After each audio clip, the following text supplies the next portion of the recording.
Hola, hoy trabajaremos con la hoja de verificación. Es una herramienta de control de la calidad que toma diferentes formas dependiendo de los datos o de la información que vamos a buscar. Fíjense esto, comenzar un estudio sin estar claros de cuáles son los datos que vamos a recoger es perder el tiempo. También sin tener dónde registrarlos no es buena idea.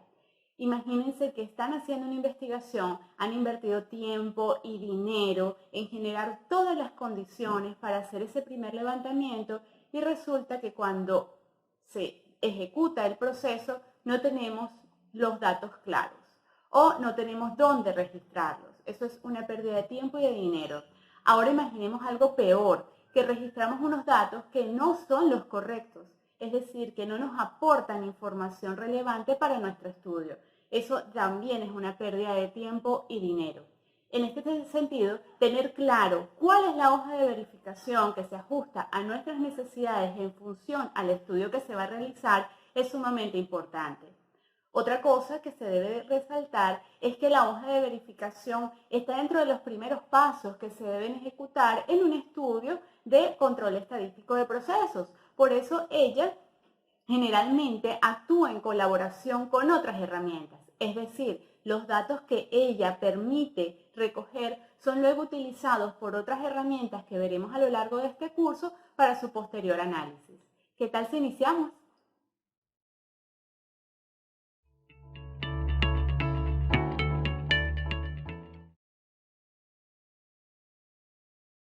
La hoja de verificación es el documento de soporte indispensable para plasmar los datos que deseamos analizar y es por ello que diseñarla en función a los objetivos planeados es un paso muy importante que se debe dar antes de iniciar la observación de un proceso, pues de lo contrario significaría tiempo perdido. Por otra parte, como veremos a lo largo de este video, es muy flexible y puede tomar formas variadas. Todo dependerá del uso que se le dará a la información recolectada. ¿Cuál es la función de una hoja de verificación? Un personaje ícono en el campo de la calidad hizo antes la misma pregunta. La función de una hoja de verificación varía de acuerdo al tipo de hoja. Esto es lo que dice Kaoru Ichikawa.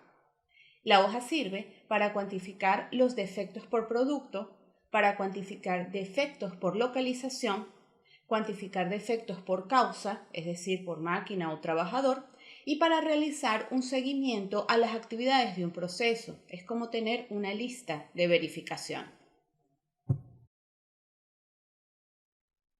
Esta herramienta de calidad tiene la ventaja de ser capaz de manejar tanto variables como atributos, e incluso ambas cosas para un mismo proceso. Adicionalmente, es el punto de partida para varias herramientas de las que veremos en este curso, y es por ello que está entre las primeras en ser presentadas. Dentro de los objetivos que se pueden tener al momento de diseñar una hoja de comprobación o verificación están tipos y número de defectos, cantidad de productos fuera de especificaciones y cumplimiento en la secuencia de operaciones. Las hojas de comprobación se adaptan en ocasiones a las exigencias concretas de la recogida de datos. Aún así, es posible establecer algunos formatos estándares a partir de los cuales se hagan los ajustes correspondientes. Esto quiere decir que la hoja de verificación presentada en este video no son inamovibles y por el contrario, el investigador está en plena libertad de adaptarlas en función a sus requerimientos. Las hojas de comprobación que forman parte de este video son las que se utilizan para datos por atributo, datos medibles, localización de defectos y lista de control. Veamos cómo se ven cada una de ellas junto a un ejemplo práctico. Hoja para datos por atributos. Esta hoja de verificación se utiliza para registrar el número de defectos ocurridos dentro de un proceso y la decisión de diseño se centra en cómo recoger los datos y cuánto tiempo hacerlo. Los datos pueden recogerse por tipo de defecto, por máquina, por operario, por turno, en función a las causas que se sospechan más probables. Por su parte, el tiempo dependerá de la cantidad de datos que se pueden obtener por unidad de tiempo y el tamaño de la muestra establecida. Consideremos el ejemplo de la máquina que elabora las preformas PET y donde queremos recoger los datos por tipo de defecto que se han presentado en el producto final. Estos defectos pueden ser hilos de rosca indefinidos, golpes en la superficie de sellado, agujeros en el punto de inyección, llenado incompleto y rebabas en el finish o acabado. En el ejemplo anterior se puede usar un periodo mayor a un día y por lo tanto el campo frecuencia se subdivide dando una nueva clasificación a los datos. Aquí les presento la hoja para datos medibles. En este caso, los datos son relativos a magnitudes, peso, dimensión, tensión. Es decir, se trata de variables continuas y son representadas en función a su frecuencia. Con este modelo de hoja evaluamos la forma de distribución de probabilidad para construir después una distribución de frecuencia. En este tipo de hoja clasificamos la medición según una serie de categorías o parámetros. Además, nos permite trazar límites de especificación. Consideremos nuevamente la máquina de preforma PET, donde queremos recoger los datos de medida de cuello de rosca. En el ejemplo anterior se evidencian los límites de aceptación para el tamaño del cuello de la preforma, que es 20,95 y 21,45. A medida que se va llenando esta hoja, se obtiene una forma de campana gaussiana que permite a primera vista suponer si la variable presenta simetría y exactitud. Los rangos seleccionados en esta hoja de comprobación deben ser calculados adecuadamente para obtener resultados que realmente tengan un significado. La forma de hacerlo se verá más adelante junto a los histogramas. Hoja para localización de defectos. La hoja de verificación mostrada en esta lámina es utilizada en la inspección de calidad de vehículos al momento de salir de la estación de pintura en una planta ensambladora. El inspector marca tanto en el vehículo como en la hoja el lugar donde encontró el defecto o sucio, como se le conoce en este entorno. Además, especifica la forma en que el defecto debe ser corregido, según su grado, posibilidad de reclamo por parte del cliente y ubicación. Esta información es parte del documento y se coloca en el cuadro anexo que se observa en la imagen.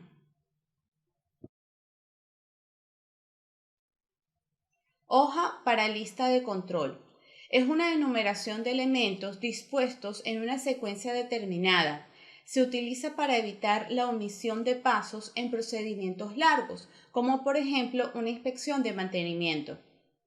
El ejemplo que se ve en pantalla se trata de una lista de actividades asociadas al mantenimiento de una planta de inyección de agua, normalmente utilizada en los campos petroleros para la extracción de crudo. En la parte superior se lee que corresponde al mantenimiento preventivo tipo 2 o 360 horas de operación, pues son plantas de operación continua.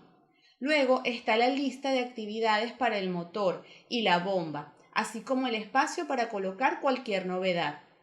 Parece que este documento es meramente informativo y que luego no podremos hacer mayores cosas con él, pero la realidad es que entrega las bases para el cálculo de indicadores de mantenimiento que podemos asociar con costos de mano de obra y materiales, cumplimiento de planificación, horas hombre de mantenimiento, entre otros.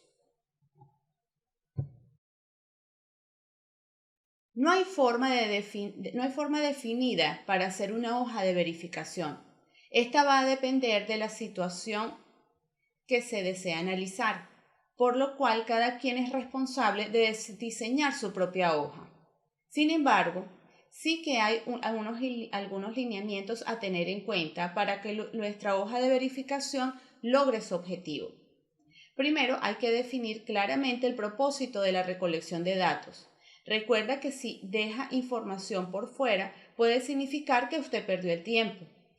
Decida cómo recolectar los datos usando el método 5W2H, que en español corresponde a preguntas como ¿qué?, ¿por qué?, ¿cuándo?, ¿dónde?, quién, cómo y cuánto. El mismo lo revisamos en videos anteriores y en este caso puede ser una excelente herramienta de decisión. Estima el total de datos que serán recolectados, es decir, el tamaño de la muestra o modelo de muestreo. Puede hacerse a través de cálculos estadísticos, pero en algunos casos corresponde a la disponibilidad de recurso y tiempo. Decida el formato de la hoja, según lo expuesto anteriormente. Escriba los datos en la hoja siendo un observador imparcial, es decir, no pueden existir sesgos u opiniones personales que puedan dejar por fuera alguna información. Y por último, verifique una vez más su factibilidad de uso. Es común que se usen pruebas de control para verificar si los datos son realmente fiables y por lo tanto la hoja y métodos seleccionados fueron los correctos. Usemos como ejemplo este video donde se observa cómo se hace el bisel a una pieza que parece ser un engranaje.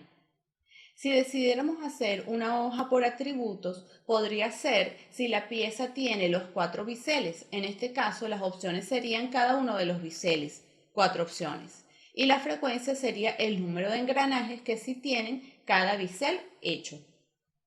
En el caso de la hoja para datos medibles, puede ser las dimensiones del bisel y su tolerancia para cuánta variabilidad tiene el proceso. Ese sería el dato que obtendríamos. Para una hoja de localización de defectos, una imagen del engranaje en sus diferentes perfiles puede ubicar posibles defectos. Y por último, una hoja de lista de control podría ser el listado de actividades que se deben cumplir para el posicionamiento de la pieza. Sería entonces todos los pasos que hace el operario antes de poner a funcionar la máquina. Es evidente que todos los ejemplos dados, la hoja de atributos medibles es la que verdaderamente usaríamos, pues corresponde a la característica de calidad que nos interesa medir en este proceso. Recuerden los primeros videos donde expusimos que no podemos medirlo todo, sino lo que realmente requiere nuestro cliente. En este caso, podríamos suponer que las medidas del bisel son muy importantes, porque ese engranaje luego debe ser instalado en alguna otra pieza o dispositivo. Probablemente, si se trata de un trabajador en entrenamiento, la lista de control puede ser otra herramienta que genere información útil, pues establece los pasos de cómo posicionar cada engranaje para su trabajo de mecanizado. Según vimos a lo largo de este video, las hojas de verificación pueden ser muy variadas y dependerá de los datos y el uso que les queramos dar posteriormente. A pesar de ello, es posible clasificarlas en 4 grandes grupos: atributos, variables, localización de defectos y lista de control. La selección de un modelo u otro dependerá principalmente de las características del estudio. Si estamos analizando características de calidad o afecta la calidad de un producto o servicio, ese debe ser el primer indicio para la selección de la herramienta adecuada. Bien, esto es todo por el día de hoy. Los espero en la próxima clase. Adicionalmente, les dejo mis redes sociales donde pueden estar atentos a mis publicaciones en el área de ingeniería industrial. ¡Nos vemos! ¿Qué tal? ¿Cómo nos fue hoy? Según pudimos ver, como les dije en un principio, las hojas de verificación pueden tomar muchas formas, dependiendo de los datos que se van a recoger, pero hay 4 grandes grupos que debemos recordar. Son las hojas organizadas por atributo, por variable, por datos medibles, por localización de defecto y las de lista de control. La selección de un modelo u otro dependerá necesariamente de las características del estudio que se está realizando y por supuesto de los datos que esté buscando el investigador. Un punto importante para saber qué datos recoger es tener claro previamente cuál es esa característica de calidad que se está evaluando o cuál es ese elemento que estamos estudiando. Por ejemplo, si pensemos en esta taza, si estoy estudiando para ella el diámetro interno, necesariamente, porque es en donde está fallando, hemos visto que hay fallas al final del proceso porque el diámetro interno no es el correcto, necesariamente mi lista de verificación debe contener ese dato, pero no debe ser el único. Deben haber otra información adicional, como por ejemplo el turno de trabajo, las personas que participan en ese proceso, los días de la semana, las horas, o sea, todo lo que podría afectar que el diámetro interno de mi taza no sea el correcto. Esto es un ejemplo, pueden haber muchas opciones, pero siempre partimos de la característica de calidad que estamos evaluando. Muy bien, espero que les haya gustado este video y nos vemos en la siguiente clase.